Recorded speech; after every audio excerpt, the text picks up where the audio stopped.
Southern Oregon Sports Talk with Matt Bagley. Talking local sports. Weekdays 4 to 6 p.m. on 96.1 580 The Game. I teased Duck football. I teased that new Beaver transfer and my thoughts on that. Also some Pac-12 thoughts at large. Who's going to contend in the conference? NFL, 3 teams I like, 3 teams I don't. I promise I will get to that in a couple minutes here on the show. I'm still here at Abby's till 6. Got some time. Going to have some slices. Going to talk some sports with you. But Joe Brett just swooped by, and I got to pay him homage and respect. He's my third guest of the night, a host of KTVL News 10's Friday Night Football coverage every Friday night. And I just can't wait to pick your brain, Joe. It's the first time we've ever had you on here. Tell me about, let's just start general. Somebody who might not know what you do and who you are. You've been broadcasting since before I was born, man. Give me the life story. Boy, here's a great one, and a lot of folks know Kingsley Kelly, the general manager at KTVL Channel 10, who is with his good leadership is which we're able to do our Friday night football and fast breaks coverage. In 1981, I had just come out of college from Lamar University and interned over at KOTI 2K in Klamath Falls, and lo and behold, this kid comes from Oregon State named Kingsley Kelly, who's the production whiz. So he directed the first time we ever did live sports at 11 o'clock in Klamath Falls was 1981 when I got over there. And we were seeing the Medford KOBI side after weather do live football coverage. So we thought instead of taping a news segment, very little news in Klamath Falls on Friday. Right. We went in and at 11 o'clock we did a live football segment. So Kingsley directed those first ones we did over in Klamath Falls. And now he, of course, is the leads the charge at Channel 10. And to still be working with him after all these years is really, really great. I was at KOBI and KOTI until 1989. Found a media job down at SOU, but it was back in the fold at KTVL in 1993, and have been there ever since watching these great high school football teams entertain us. That's amazing. Joe Brett, he's going to be leading the coverage. A big story this week is my friend and a friend of the station, Brian Schnee, moving on, and I think it means a bigger platform for you on Friday night. Well, no, it's more of a heartbreak for me, because I have been really blessed. You know, for the first couple of years, I saw Brian on the opposing sideline. He was at Channel 12 doing his Friday Night Blitz coverage, and I came to like him very much because he won me over in about the first 2 weeks he was in town. Right. Passionate about the stories, the teams that he covered. There was a genuine interest and a genuine spark to his reporting and to his love to cover sports, and then the great job he did on those SOU National Football Championship trips.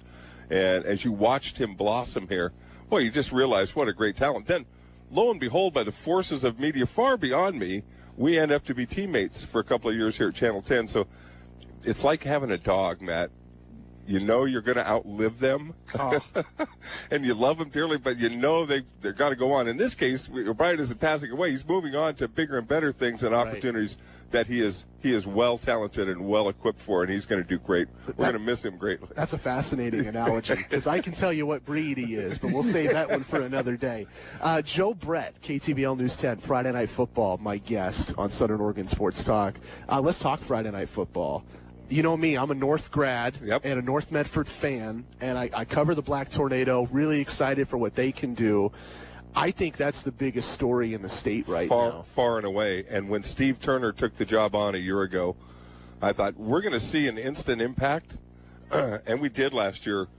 And it was hard to sustain. The kids were playing with an emotional spark and with a love and a belief in team that they were lacking for a couple of years. But I saw the seeds had been planted. It reminds me much. A lot of folks don't remember Bill Singler's first 3 years at South Medford. He was 1-8, 1-8, and 1-8. Wow. But each one of those games he won those first 3 years were huge accomplishments for his team and his program going forward. So here comes Steve Turner. Anybody that asked me or anybody wanted to talk about it, I told him, just watch this Coach guy. Turner has come back. He left after being a great assistant on those incredible championship conference and state championship teams with Rod Rummery. He was Steve Turner, head coach of Cascade High School, state champion in Turner, Oregon. I've said this story a million times. I watched that team demolish Klamath Union a couple years ago. Very good, and really had it dialed in. So he's had that success at Mountain View, Cascade, and he was retired. And he, in his heart, and he's told me this, and we got together last year, couldn't stand to see the Black Tornado not do as well as they could, and that a little tarnish, on the longtime pride of that program. I'm thrilled for what he's done, and this year they have built on that great start last year, and that win on the road at Bend really solidifies them. An overtime game last year, they just cattywamped them this year with some great football, and they're exciting to watch. And they play Black Tornado football. That is, you're right. Crater's great start. Cascade Christian is great. Ashland's doing great things. How about that story? No, it's great to see Bo Lorenz and you've got Reacher Sayre down there really turning the corner this year. You've got a program that all of us longtime high school football people said Charlie Hall should be a college football coach. Yeah. And lo and behold, SOU hires Charlie Hall. He's a college football coach now. And there was a void there at Ashland. And what they've done now, it's night and day. Yeah. And Bo came in and knew he had some building to do. And oftentimes it'll take a year or two because you've got to get the younger kids excited. You got to get them out of the halls and onto the practice fields and into the fold. And it's great to see that transpire. And Reacher Sayre's dad is the athletic director, of course, at SOU. I covered SOU football when Matt Sayre played for Western Washington. That guy was big-time money college football quarterback, really, really talented. Then I played intramural softball one year at SOU, and he was our shortstop. And let's just say he had the best arm on the team. We had to find guys that could catch it at the other end because Matt's still a pretty great athlete. But it's great to see his son and Chase Cota. Having covered Chad when he was a football player for Jim Nagel at Ashland High School, and now their kids are coming into studio on Friday nights for Friday Night Football. It makes me feel old, but it's great to see the tradition continue and the level of excellence that we seem to continue down here. A lot of great athletes to talk about Friday night across Southern Oregon. Joe Brett gets to talk with them Friday Night Football, KTVL News 10. For those who might not know, walk us through when you guys start and what your coverage entails. Boy, we've got a coverage area that goes up, well past Grants Pass, covers our Skyline, 5A, and 6A schools here, and all the way over to the coast, but it's hard to get over there. Planning really dials in on Wednesday when we know who we've got. The rosters change a little each week with personnel. They love to sneak stuff in. Personnel needs at KTVL and who can't shoot on a given Friday. Table Rock Sports has been partners with Friday Night Football now for 5 years, and part of that is because we can bring some people on board to shoot some games and to anchor occasionally and do some things like that. So between the local media and local sports has not got as much support or even the presence on air that it once did, even about 5 years ago here when all three local stations were doing local sports on their regular evening newscasts and things like that. So it's neat to see us be able to kind of sustain this endeavor. And you kind of start on Wednesday and see who's available, and then you put a game plan together for Friday and hope everything works out right. But it turns out for all the planning in the world, as you know, getting ready for a live show each day with all the other things that you do at the radio station. Moving pieces. It comes down to showtime, here we go, and you go with what you got. It's funny because my personality does not like moving pieces. I'm the kind of guy, I like to plan ahead. I like to wake up and know what I'm going to do, and I work a job that torments me with that every day. On a daily basis. On a daily basis. Yeah. Want to ask you, you do a really good job getting students and coaches into the studio on Friday night.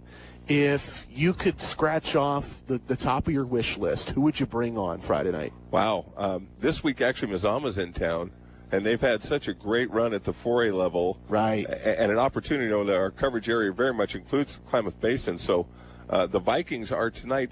We've been really fortunate to be able to ask kind of the hotter teams as the season unfolds. And we're waiting on North Medford this year because I think their better games and bigger dates are ahead. Yeah. We might hold on North Medford and South Medford towards the end of the season, towards that black and blue game. That's what I was hearing, Yeah. And that makes sense. You got Sheldon to kick off the conference slate in 2 weeks. That's going to be a big game, but that's a road game. So you hit them when they come back. Be in town, Mazama, now you got my ears perked. I love that school. Yes. I love that area. Vic Lees, he is a badass in terms of coaches here locally. Old school, and Mazama's play and their style of play reflects that. I love that about them. Line up with that 3 deep backfield. They'll run the ball at you and challenge you. And they played some really he's like Bill Singler and some of our other coaches. He goes looking for competition in his preseason games. They beat Cascade, a matchup of the 3 and 5 teams in the coaches poll 2 weeks ago, and then beat a good Del Norte team that's kind of handled some of our Southern Oregon teams in years past. So I see him setting up. Phoenix will probably be a conference opener that the Vikings will handle pretty well, but Hidden Valley, I look just below Hidden Valley has just stepped down. Mazama's probably going to be with Henley, the 2 teams that dominate the skyline, but just one step below. Hidden Valley with Cascade Christian and St. Mary's. Wow. And you mentioned that's a 3A race that's going to be worth every cent of your tickets this year. You mentioned the competitor there in 4A, and you're an SOU guy. Yeah. They got an SOU tie, Alex Stork, their Very coach. much so, yeah. And he's done a great job. Henley's a 3-0 team, and I see him as kind of Vic Jr. over there. He's going to be there. He's going to build that program, and very much he sets his sights on Mazama, and that's the team you got to beat if you want to rule the roost over there. That's what you do. KU has shown a good spark this year too, and they're also going to be a team you don't want to sleep on. And they had a pretty spirited game with Cascade Christian in that second week, where they put up a lot of points and showed some athleticism, much like the Challengers who were loaded again. Yeah, that's always my favorite story here locally. We'll wrap on that note. Joe Brett, KTVL News 10, Friday Night Football. As soon as the games are done Friday night, flip over to Channel 10 on your TV and give him a look and see who he's got in studio from Mazama. But Cascade Christian and St. Mary's. Yeah. I always think this is the real fascinating story to me. You have these massive high schools here in Medford, and I went to one. My wife went to one as well. My sister went to North Medford as well. I can't fathom go to this tiny high school with 200 kids, and half of them seems like play on the football team or they're dancing in the cheerleader squad, and they win state titles. Yeah. It's crazy. One after the other, It's crazy. Compete for it every year. And this year, I think I had a chance to have St. Mary's in studio last week and just didn't have time to kind of paint the picture. But when I went to high school in 1977 over in Klamath Falls, I was at Sacred Heart. We were a Class A school like St. Mary's. We're 9-0 my senior year. Larry Walker and the Crusaders come over to our home field in the quarterfinals and whack us 35-0. The Black Tornado and the Crusaders through the 70s and into the mid-80s ruled the roost, and Medford football was really something special. Then the school split in 86. Right. St. Mary's fell off a little bit. Cascade Christian came to the fore, and Andy Maurer built this incredible program there on these fundamental principles that were just built to stand the test of time. It fit the values and the character and the culture of the school beautifully as a football program. And he laid the seeds there. And now Jamie Young, who his coaching friends asked him, do you even know what you're doing? Or why are you doing this when he took the St. Mary's job? Right. People warned him. Ago? They said, why would you even waste your time? This program has fallen off the cliff, and now he has brought them back into the playoffs. Medford football has never been better. We have 4 schools that are really competitive. North of Cascade Christian looked like the cream of the crop this year, but it's great to see all 4 of them competing for playoff spots. And think of the opportunities open to the kids to play on those 4 teams instead of just 2 teams, where you either could make Fred Spiegelberg's Black Tornado team or you went to St. Mary's. Right. And there are so many more options now. And for the coaches that are coming up through the ranks and getting their opportunities. It's a great thing to see. And Medford's tradition, I think, has never been stronger, although we had to weather a couple of lean years and sometimes there to work our way to. It's a beautiful thing to see. And St. Mary's resurgence has been absolutely vital in coming to that point. Yeah, weathered some lean years, but I think those are behind us for all 4 teams here in the greater Medford area, and then for all 9 teams in our Southern Oregon area, coverage area, and Joe Brett gets to cover all of them. KTVL News 10, Friday Night Football. What time does that start Friday night? 11:17. We actually sneak on, and Why 17? They moved us back just a little bit because now we work with a big corporation, Sinclair. So there are some standards and guidelines that you can't. we might have been getting a couple of minutes out of format there, but it's been rectified now. Okay. So we come at 11:17 though, and we get over 10 full minutes though for highlights in our interviews. 10 full minutes of content time. So we don't go out till about 31:55. So we have to squeeze it in a little bit. It moves fast, but always exciting because you never know when you walk in the door, when you pick up your camera on Friday night, you never really know how those games are going to come out, what the big surprise or the big unexpected turn of events might be.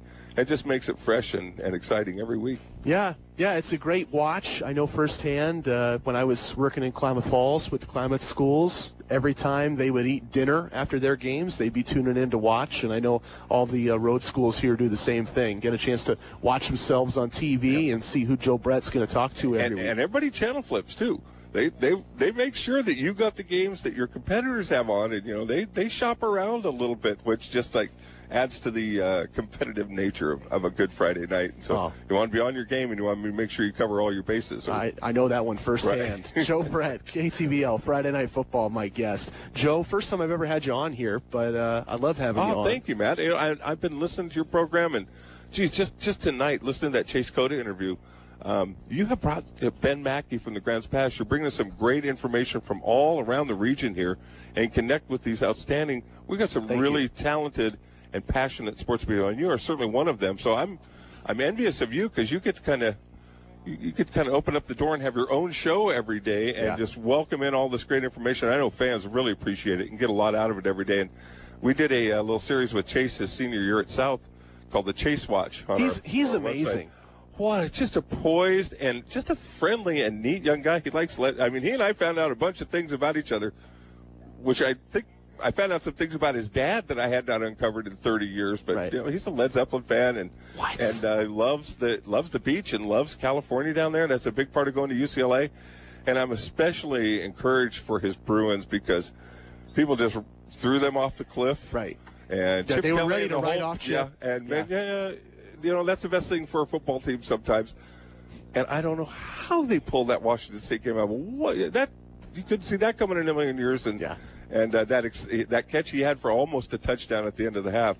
Boy, I'm just seeing things from him. It's like old times. I used to just see it up a little closer on the sidelines, closer and more personal. Now I got to watch it on TV. But great to see that transpiring for him, and great to see them fight back. That's the spirit of life right there. I totally agree. It's like I said with him a couple minutes ago, might be the best game I've ever seen. Right. We'll talk about that a little bit later. Also want to get into the NFL and my thoughts, 3 teams I like, 3 teams I don't this weekend in pro football. I'll get into that next. Joe, really appreciate your time tonight. Awesome, Mike. Thanks for having us, and look forward to talking with you some more. And keep up the good work, because it's always a great listen when I have time to get my radio on. And as I'm flying around on Friday nights, I'm listening to the radio. I'm not playing with my phone or anything like that. Oh, so I feel you there. I hear a lot of your great calls and appreciate your good work. Near and dear to my heart. I wonder what you're going to hear this week. Joe Brett, KTVL. That's Channel 10 on your television. Friday Night Football. And like you said, tune over at 11:17. You can remember that. That's a really unique start time, 11:17 for Friday Night Football. Hear an interview with Vic Lees and the Mazama Vikings, and all the highlights of the weekend in Southern Oregon high school football. Let's look at pro football next. 3 teams I like, 3 teams I don't. And you're going to be a little surprised by this. I'm changing up my philosophy a little bit. I'll share my thoughts next. You're listening to Southern Oregon Sports Talk, presented by Medford BMW, live at Abby's Pizza tonight, 1080 South Riverside on 96.1, 580 The Game.